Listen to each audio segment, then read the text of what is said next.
Dahil sa pabago-bagong panahon, karaniwang sakit na tumatama ay ubo, sipon at lagnat. Ayon kay Dr. Jonar Sipson, Medical Officer ng Provincial Health Office ng Kamsur, uso umano ang mga naturang sakit dulot ng virus. So, ngayon pong tag-ulan, no? Medyo malamig ang panahon. Usong-uso po talaga ngayon yung mga tarangkaso, ubo, sipon, lagnat. Usually, ang dahilan po nito is yung mga virus, no? So, viral infection po. Kaya, mahalaga po na magkaroon po tayo ng flu vaccine. So, isa po yun sa pwede nating matanggap sa mga local health center or kahit sa mga private doctor, manghihingi po tayo ng flu vaccine para maiwasan po natin ang mga ito. Si Maricris Lanusaga, 4 na araw nang iniinda ang nararamdamang ubot, sipon. Parang sakit ang halaman. Kasi maano po ako, mapacheck up lugod.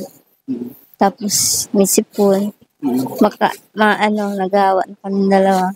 Pares kang meron. Dahil sa Hospital on Wheels ng probinsya ng Kamsur sa pamumuno ni Governor Elroy Villapuerte, katuwang sina 2nd District Congressman Luigi and 5th District Mix Villapuerte, binipisyaryo si Maricris Lanusaga at kanyang anak na kinakailangang lunas sa kanilang ubot, sipon. Ayon kay Maricris, malaking tulong ang libreng konsultasyon at gamot na ibinibigay sa kanila. Nabigyan kami ng gamot, tapos hindi na kami pupunta sa malayo, malapit lang. Ang ganitong programa ay malaking tulong sa mga mahihirap na pamilya, lalo na yung mga nasa malalayong lugar na hindi kayang magpagamot sa pribadong ospital. Kabilang sa serbisyong medical na na-avail ng mga residente sa San Jose West, Canaaman ay ultrasound, ECG, libreng gamot at marami pang iba. Lubos ang pasasalamat ni Punong Barangay Lydia Salazar at mga residente sa programang ito na nagpapakita ng malasakit at pagtutulungan para sa ikakabuti ng lahat. Pinasalamatan din niya ang pinagawang covered court ni Governor Elroy at educational assistant na ibinigay sa kanilang barangay. Salamat po kay Governor Elroy Villapuerte at sa kanyang medical team nandito po, sa lahat ng mga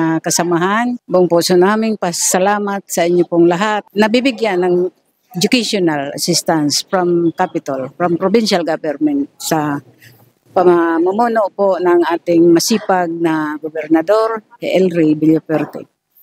At ito pong aming covered court na sa ngayon ay tapos na. Papasalamat po kami, Gob Elroy. Nagpapatuloy ang pag-iikot ng dekalidad at libreng serbisyong medikal ng provincial government ng Kamsur gamit ang mga makabagong state-of-the-art na medical asset para sa better at healthier Kamsur.